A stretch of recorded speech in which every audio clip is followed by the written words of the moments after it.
नमस्कार, मैं हूँ संजय शर्मा। आप देख रहे हैं 4 PM न्यूज़ नेटवर्क। गजब है, राम मंदिर के बाद बद्रीनाथ में भी चोरी। क्या हो गया है? और भारतीय जनता पार्टी के मुख्यमंत्री क्या-क्या गुल खिला रहे हैं। उत्तराखंड में तो मुझे बड़ी हैरानी हुई कि एक हारे हुए विधायक को मुख्यमंत्री बना दिया गया। और उत्तराखंड जूझ रहा है पलायन की समस्या से, बेरोजगारी की समस्या से, लेकिन इस हारे हुए विधायक ने गजब का हुनर दिखाया। भ्रष्टाचार की गंगा की कहानी बाहर ना आ जाए, इसलिए गोदी मीडिया के चैनलों को 1,000 करोड़ रुपए बांट दिया। सोचिए, मेरे आपके टैक्स का पैसा। लेकिन भ्रष्टाचार कहाँ छुपता है? आजकल 4 नामों की बहुत चर्चा है। मैं आगे अभय दुबे जी से उन नामों पे बात करूंगा। मैंने ट्वीट भी किया। पता नहीं क्या क्या भ्रष्टाचार हो रहा है, भगवान के नाम पर इतना बड़ा घोटाला हो रहा है। मैंने अभय दुबे जी से पूछा है कि वांगचुक की स्थिति बिगड़ती जा रही है। देश के बड़े बड़े लोग जा रहे हैं, लेकिन बड़े बड़े लोग खामोश हैं। अमिताभ बच्चन पता नहीं कहाँ गायब हैं। बढ़िया चर्चा है, आप सुनेंगे तो आपको अच्छा लगेगा। चलते हैं अभय दुबे जी के पास। 4 PM न्यूज नेटवर्क पे बहुत बहुत स्वागत है अभय दुबे जी आपका। भारतीय जनता पार्टी के जिस राज में काले कारनामे सामने ना आ जाएं वो कम है। उत्तराखंड के मामले में पूरे देश को चौंका दिया है। उत्तराखंड में एक हारे हुए विधायक को मुख्यमंत्री बनाने का क्या दुष्परिणाम होता है, ये पूरा देश देख रहा है। और मुख्यमंत्री भी कमाल के धामी।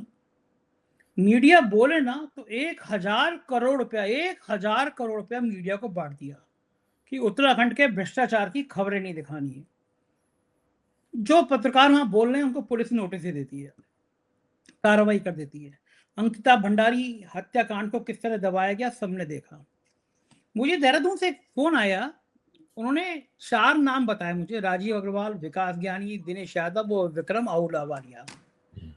बताया गया कि ये साहब मुख्यमंत्री जी के बड़े करीबी हैं, और जो जो काम कारनामे इनके बताए गए वो मुझे चौंका गए। उन साहब का तो ये कहना था कि पूरा प्रदेश है, ठेका हो, जमीन हो, जायदाद हो, ट्रांसफर हो, पोस्टिंग हो।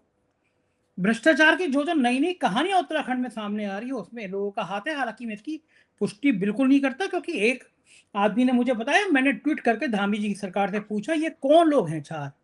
क्या ये प्राइवेट आदमी है जो सरकार चला रहे हैं? गलत है तो कोई धामी को बदनाम कर रहा है तो इसकी भी पड़ताल होनी चाहिए। एक स्पष्टीकरण आना चाहिए कि सर इन 4 का धामी से मतलब नहीं है। ये सब भ्रष्टाचार की कहानी चल रही थी उस राज्य में, जो गरीब है, जहां पलायन सबसे ज्यादा हो रहा है, जहां बेरोजगारी की समस्या सबसे ज्यादा है। इस बीच में बद्रीनाथ में भी चंदा चोरी का मामला, वहां की चोरी का मामला सामने आ गया जी। और अब तो जो रिपोर्ट आ रही है उसमें ये सामने आ रहा है कि लंबे समय से धामी को पता था कि बद्रीनाथ पे भी खेल हो रहा है। ये क्या भारतीय जनता पार्टी के नेता, भारतीय जनता पार्टी के मुख्यमंत्री इस लेवल पे पहुंच गए हैं कि मंदिर में चंदा चोरी होती रहे, मंदिर में अनियमितताएं होती रहे, इन्हें मतलब नहीं है?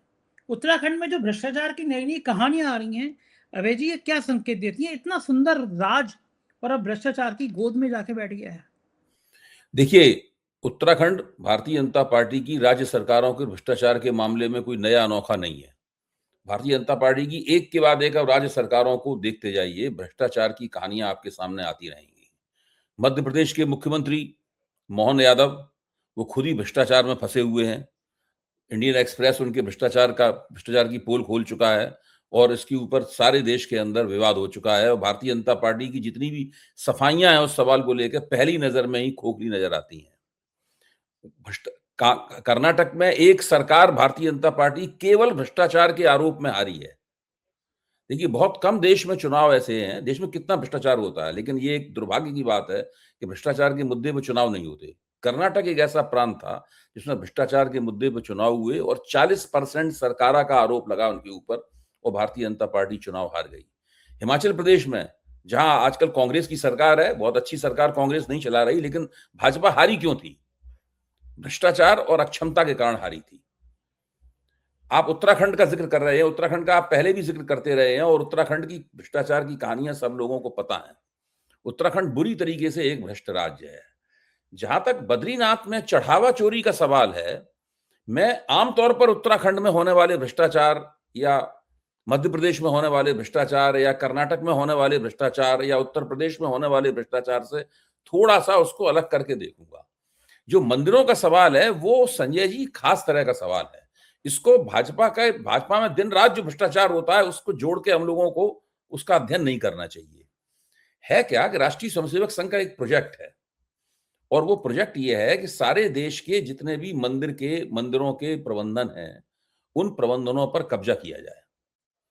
और वो सारे देश में मंदिर के प्रबंधनों पर कब्जा करने की उसकी एक योजना है। और वो योजना, और वो किस तरह से कब्जा क्यों करना चाहते हैं, इसका प्रमाण हम लोगों को अयोध्या में मिल गया है। अयोध्या में रामलला के मंदिर के प्रबंधन के ऊपर एक-एक बंदा, एक-एक कारकुन राष्ट्रीय स्वयंसेवक संघ का है, उसका नियुक्त किया हुआ है। उन लोगों को कर्नाटक जाकर या नागपुर जाकर या झंडेवालान आकर हर चीज की रिपोर्ट देनी पड़ती है। सारा माल राष्ट्रीय स्वयंसेवक संघ के गुप्त खजाने में जाता है। इस बात को मैं जाने कब से कह रहा हूं, और लोग भी कह रहे हैं, और अब इसको प्रमाणित करने के लिए कुछ ज्यादा सबूत इकट्ठे करने की जरूरत नहीं है।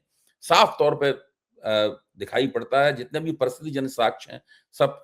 तो संघ चाहता है कि हिंदुस्तान के तमाम मंदिरों के ऊपर, सारे मंदिर बहुत अमीर हैं, सारे मंदिरों में करोड़ों अरबों चढ़ावा आता है, बहुमूल्य बेशकीमती धातुएं, जेवर वगैरह ये सब चढ़ाए जाते हैं। किसी तरीके से अंग्रेज जो व्यवस्था बना गए थे और उसके बाद आजाद भारत की सरकार ने उस व्यवस्था को कमोबेश जारी रखा। उनके अपने ट्रस्ट हैं, वो ट्रस्ट उनको चलाते हैं। राष्ट्रीय स्वयंसेवक संघ इन सब ट्रस्टों को हटाकर उनके खिलाफ बाकायदा कानूनी अभियान भी चला रहे हैं। इनके लोग सब जगह अदालतों में रिटें पड़ी हुई हैं, सब जगह हो रहा है। तो इन सब पे कब्जा करना चाहता है। अब देखिए, राम मंदिर के ट्रस्ट में घोटाला हुआ, इस सवाल पर संघ सिटपटाया हुआ है, भाजपा सिटपटाई हुई है, तमाम हिंदुत्ववादी सिटपटाए हुए हैं, कुछ नहीं बोल रहे हैं। लेकिन बद्रीनाथ में जब घोटाला होगा या दूसरे इसी तरह के मंदिरों में घोटाला होगा, तो इसका बहाना बनाकर ये लोग उसके प्रबंधन पर कब्जा करना चाहेंगे।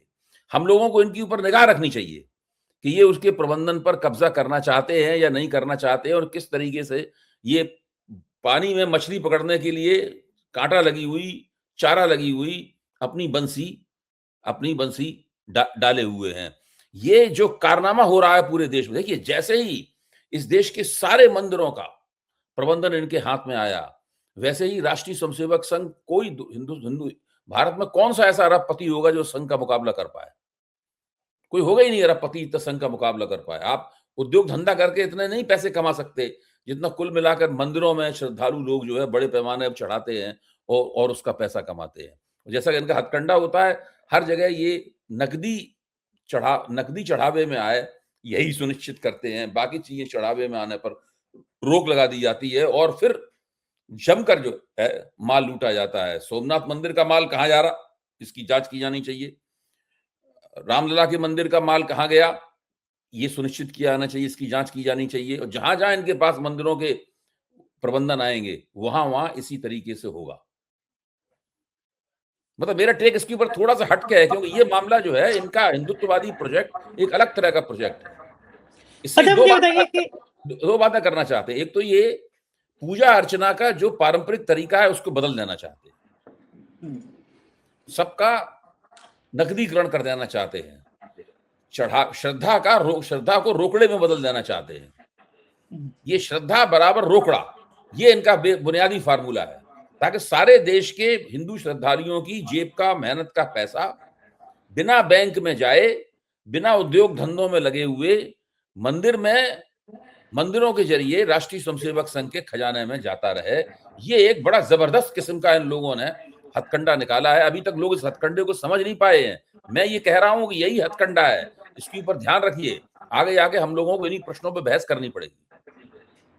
अच्छा अभय जी, ये प्रयोग कहां तक ठीक था कि बुरी तरह हारे थे धामी और फिर धामी को ही मुख्यमंत्री बना दिया जाए?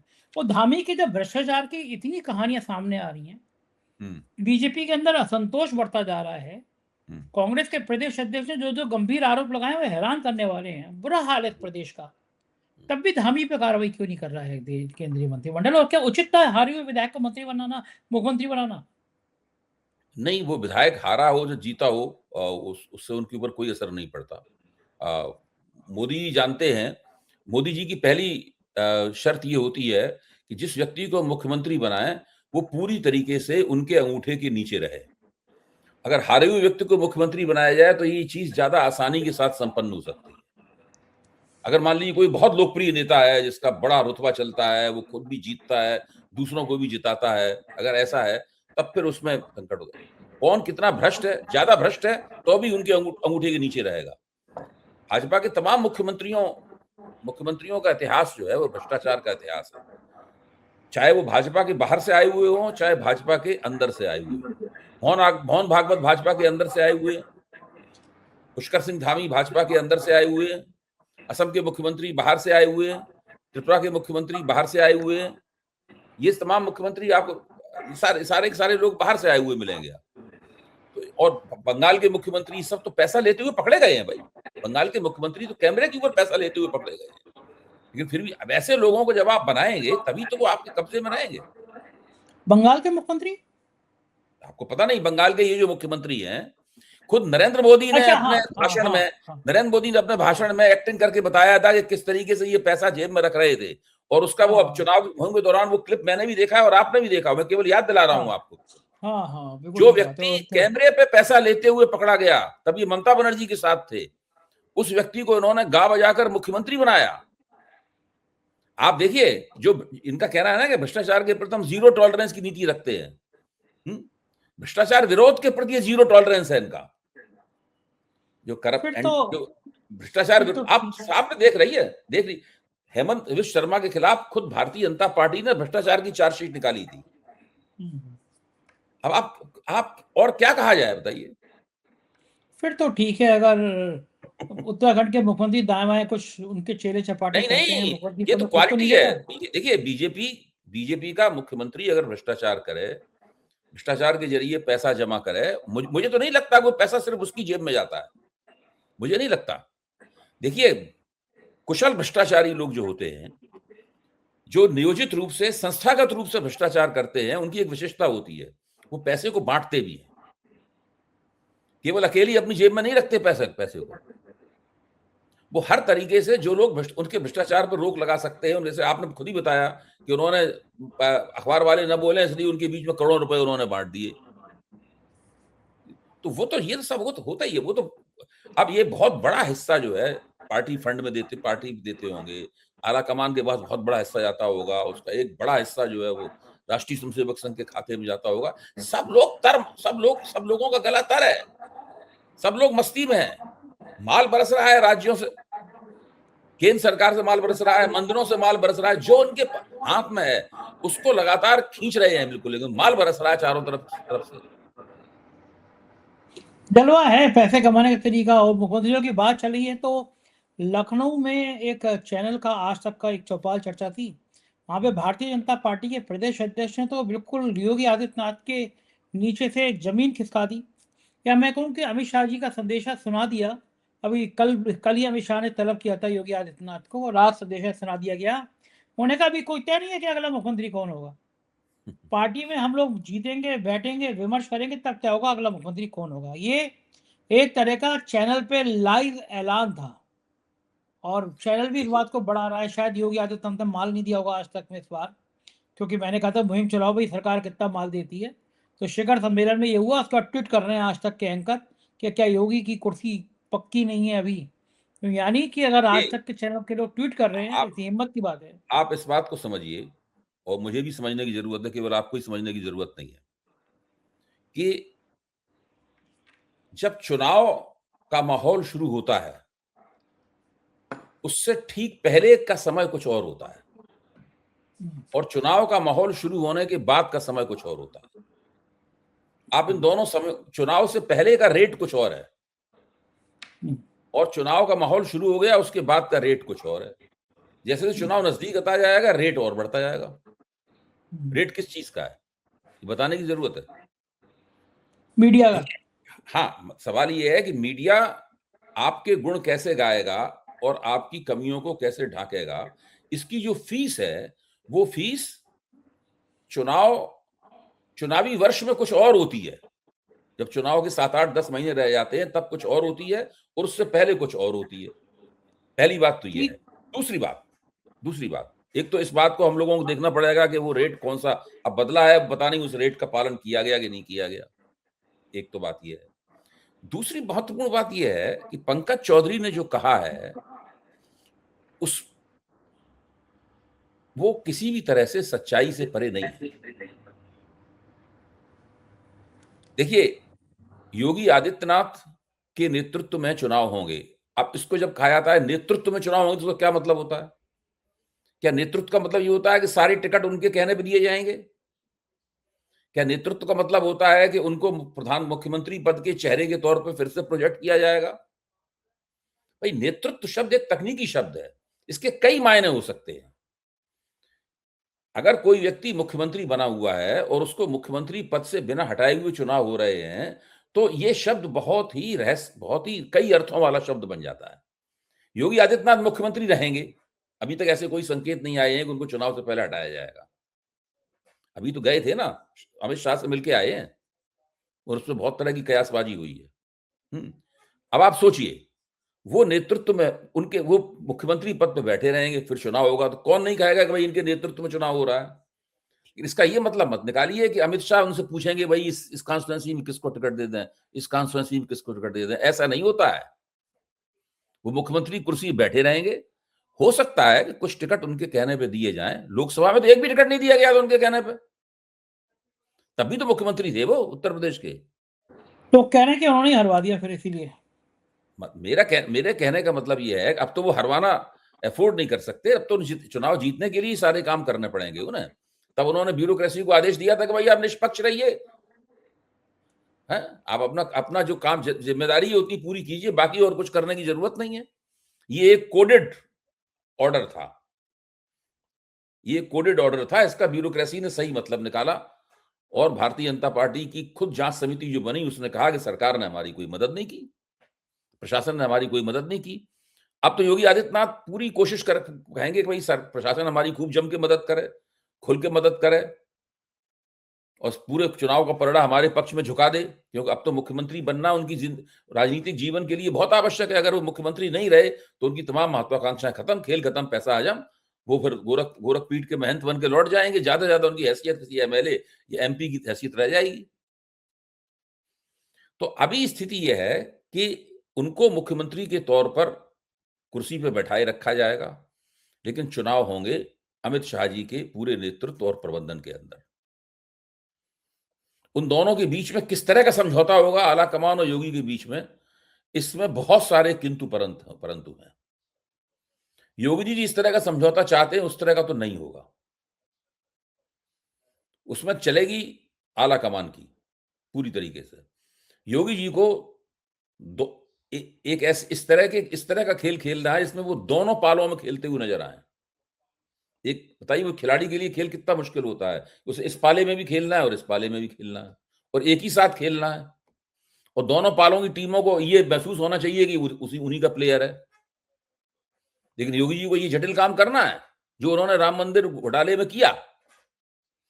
वो आरएसएस के पाले में भी खेलते नजर आए और आला कमान के पाले में भी खेलते नजर आए। जो काम नृपेंद्र मिश्रा ने उनसे कहा वो उन्होंने फौरन किया। नृपेंद्र मिश्रा ने कहा टीम बनाओ, जांच टीम बनाओ, बनाई। नृपेंद्र मिश्रा ने कहा इसकी रिपोर्ट तुरंत भेजो, पीएमओ, तुरंत भेज दी। फिर आरएसएस के लिए भी खेला उन्होंने। आरएसएस का जो पूरी थीम लाइन थी उसी पूरी थीम लाइन पे उन्होंने सारे भाषण दिए उन्होंने। तो योगी जी जो है वो बहुत जटिल किस्म का खेल खेल रहे हैं और उनको ये खेल लगातार खेलते रहना है। और इस चीज को नागपुर भी देख रहा है और इस चीज को दिल्ली भी देख रही है कि लखनऊ में क्या हो रहा है। उसके हिसाब से आला कमान और योगी जी के बीच में समझौता होगा और उसके हिसाब से तय होगा कि योगी जी के नेतृत्व में, कोट अनकोट इन्वर्टेड कॉमास में, योगी जी के नेतृत्व में वो नेतृत्व किस किस्म का होगा जिसके तहत चुनाव होने वाले हैं। ये भी बड़ा टिपिकल मामला है कि नेतृत्व देखिए, किस तरह होगा। जब नरेंद्र मोदी गुजरात के मुख्यमंत्री होते थे तो बाकायदा उनके नेतृत्व में चुनाव होता था। सारे टिकट वो बांटते थे,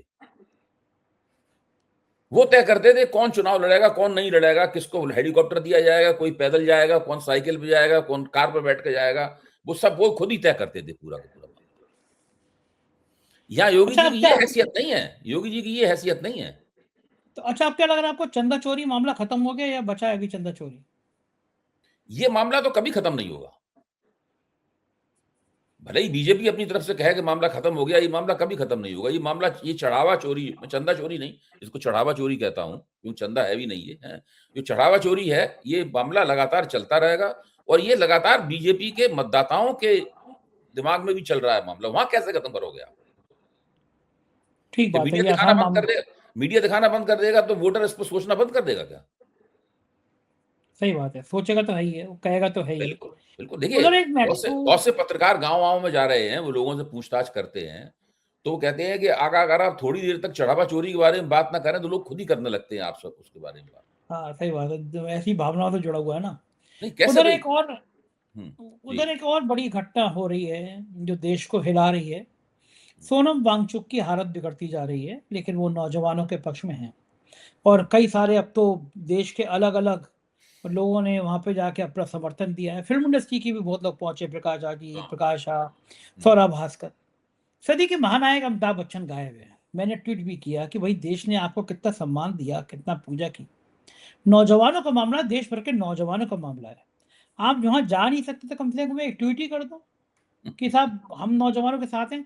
ये जो बड़े-बड़े स्टार होते हैं, मैंने कहा कि जब अयोध्या में ज़मीन खरीदी थी बच्चन साहब को, तो वो लोढ़ा ग्रुप के समर्थन में वहाँ पहुँच गए, नारेबाज़ी मतलब बयानबाज़ी की ज़मीन बड़ी अच्छी है। लेकिन ट्वीट करते रहते हैं 1, 2, 4 नंबर, ये नंबर, वो नंबर। अमिताभ बच्चन को क्या कमी है जो वो नौजवानों के साथ खड़े नहीं हो रहे हैं? मतलब क्या देखिए, डर है? अमिताभ बच्चन अनुपम जितने 1 सफल। मिनट 1 मिनट 1 मिनट और को बात अपनी पूरी कर लूँ।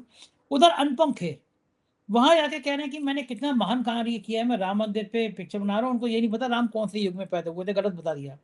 और कहा कि मैं इसमें अशोक सिंघल की भूमिका कर रहा हूँ। क्या अब इंडस्ट्री के लोग भी इस तरह के हो गए हैं कि हिम्मत नहीं पड़ती है उनको कहीं विश्व गुरु नाराज़ ना हो जाएँ? देखिए, मोदी जी जब 2014 में प्रधानमंत्री बनकर आए, तो मोदी जी ने सारे देश में, जिसको अंग्रेजी में कहते हैं कि ओपिनियन ओपिनियन का क्या कर दिया उन्होंने? ओपिनियन का पोलराइज़ेशन कर दिया। यानी जनमत का ध्रुवीकरण कर दिया मोदी जी ने। हुँ? और वो जनमत के ध्रुवीकरण से राष्ट्रीय बम्बई फ़िल्म इंडस्ट्री भी नहीं बची। बम्बई हुँ, फ़िल्म इंडस्ट्री में भी अ, वो बन गए, अ, ख़ैमे बन गए और उन ख़ैमों में एक अशोक पंडित हैं, जो कि प्रोड्यूसरों का, आप तो बॉम्बे में आप जानते होंगे एक संगठन है, वो संगठन चलाते हैं। अब उनके मैं भी नाम के उसका मेंबर हूँ, मैं भी हाँ, उसका मेंबर हूँ। जी, जी, हाँ, उसके नाम के पीछे पंडित लगा हुआ है, समझ लीजिए कश्मीरी पंडित है। अनुपम खेर भी कश्मीरी पंडित है। कश्मीरी पंडितों के मन में एक तरह की आह है, उनको लगातार एक दमित होने का उनके अंदर एहसास है, जो सही एहसास है, मैं उसका समर्थन करता हूँ। उनके हाँ, साथ जो समय हाँ, रैना भी कश्मीरी हाँ, पंडित है, हाँ। अपने शो में ज़िक्र करता भी है समय रैना। जी, जी, हाँ, तो उसका वो नहीं करता हूँ, मैं समर्थन करता हूँ उसका। लेकिन ये लोग, ये अभी आदित्य धर जिन्होंने धुरंधर फ़िल्म बनाई है, उड़ी फ़िल्म बनाई थी, वो भी कश्मीरी पंडित हैं। हाँ, अभी समय रैना 2 दिन पहले मेरे साथ डिनर कर रहे थे, उन्होंने मुझे डिनर पे बुलाया था समय रैना ने, तो समय रैना ने उस समय खाना खाते-खाते भी कश्मीरियों के दर्द का मुझसे साझा किया कि हम हाँ, लोग किस तरह आए थे, पिता भी पत्रकार हैं उनके, हाँ, कि किस तरह परिवार आया था, बताया था समय रैना ने मुझे। हाँ। तो ये इन लोगों ने अपने मन की जो आह है, उसका एक भोंडा राजनीतिकरण किया और ये नरेंद्र मोदी के बगल बच्चे बन गए। हुँ, नरेंद्र मोदी के ढिंढोरा लेके नरेंद्र मोदी का वो करने लगे। उसके बाद में फिर अक्षय कुमार वो उनके साथ जुड़ गए। इस तरीके से पूरा एक बीजेपी हिंदुत्व और मोदीवादी समर्थक गुट वहाँ पे फ़िल्म इंडस्ट्री में खड़ा हो गया। और ये सारे के सारे लोग फिर प्रोपेगेंडा फ़िल्में बननी शुरू हुई। धुरंधर उन फ़िल्मों की शीर्ष पर है। कश्मीर फाइल बनी और तमाम इस तरह की फ़िल्में बनी, केरला स्टोरी, कश्मीर फाइल वगैरह-वगैरह। तो नरेंद्र मोदी के ऊपर फ़िल्म बनी, जिनके ऊपर सुरेश ओबेरॉय के बेटे ने नरेंद्र मोदी का रोल किया। विवेक ओबेरॉय ने उनकी भूमिका की। हालाँकि वो फ़िल्म बहुत बुरी तरीके से पिट गई। अ, तो कोई उस फ़िल्म की कोई कतई याद ही नहीं करता, हैं? तो बड़े पैमाने पर हिंदुत्ववादी राष्ट्रवाद और ख़ास तौर से नरेंद्र मोदी की शख्सियत को केंद्र में रखकर ज़बरदस्त रूप से प्रोपेगेंडा फ़िल्में बनी और उन वो ये जो राम जन्मभूमि पे फ़िल्म बनाने जा रहे हैं, ये भी एक प्रोपेगेंडा फ़िल्म है। ये भी हुँ, एक प्रोपेगेंडा फ़िल्म है। तो वो यही सिलसिला लगातार जारी रहेगा। बीजेपी और उनके समर्थक जो फाइनेंसर्स वगैरह हैं, आप तो उस पूरी कहानी और पूरे स्ट्रक्चर को अच्छी तरीके से जानते हैं मतलब है। वो लोग इसको लगातार जीवित किए हुए हैं, उसमें कुछ ही फ़िल्में चलती हैं। जैसे कश्मीर फाइल फ़िल्म चल गई थी, हैं? शायद केरला स्टोरी भी कुछ थोड़ी बहुत चली है। इनकी फ़िल्में सब आदित्य धर की बनाई हुई तीनों बड़ी फ़िल्में चली हैं। उड़ी भी चली और ये दोनों हुँ, भी बहुत ज़बरदस्त हिट हुई हैं। बाकी कोई फ़िल्म इनकी चलती नहीं है, सब बुरी तरीके से पिट-पिटाई जाती हैं। लेकिन फिर भी जो उसका पूरा तंत्र है, उस पूरे फ़िल्मों के ज़रिए प्रोपेगेंडा की जो वैल्यू है, उसका पूरा दोहन ये लोग करना चाहते हैं और उस काम में लगे हुए हैं। इससे कोई फर्क नहीं पड़ता कि ना, ये नहीं पता है कि राम त्रेता युग में पैदा हुए थे कि द्वापर युग में पैदा हुए थे, कलयुग में पैदा हुए थे कि सतयुग में पैदा हुए थे। इस सब का इनको ज्ञान हो, ये कोई आवश्यक नहीं है। ये लोग भारतीय जनता पार्टी और हिंदुत्व की जो प्रोपेगेंडा मशीन है, उस मशीन के एक अंग हैं और उसी तरीके से ये लोग सब काम कर रहे हैं। इस तरह की हास्यास्पद बातें करते हैं। अक्षय कुमार पूछते हैं कि आप आम छील के खाते हैं कि काट के खाते हैं? ऐसी बहुत सारी बातें मतलब जो है होती रहती हैं। सब कुछ प्रायोजित हो रहा है। मोदी जी को इस तरह की प्रायोजित पब्लिसिटी में मोदी जी को बहुत दिलचस्पी है। इसकी वो परवाह नहीं करते कि इस प्रायोजित पब्लिसिटी की पोल धीरे-धीरे खुलती जा रही है। ये इसकी प्रभावकारिता का बहुत क्षय हो गया है। ये इसकी परवाह नहीं करते। बिल्कुल ठीक कह रहे हैं अभय जी, स्थिति यही है। बहुत-बहुत शुक्रिया, आपने मुझसे बातचीत की, समय दिया, थैंक यू। ये थे अभय दुबे जी और बहुत अच्छे विश्लेषण पूरे देश की राजनीति को लेकर किया। सोचिए, भारतीय जनता पार्टी को फ़र्क नहीं पड़ता कि मंदिरों में भगवान के नाम पर चोरी हो रही है। सोनम वांगचुक की हालत बड़ी खराब होती जा रही है, पूरी दुनिया में चिंता व्यक्त कर रहे हैं कि सरकार को फ़र्क नहीं पड़ता। आपको बातचीत कैसी लगी बताइएगा ज़रूर। शुक्रिया, थैंक यू।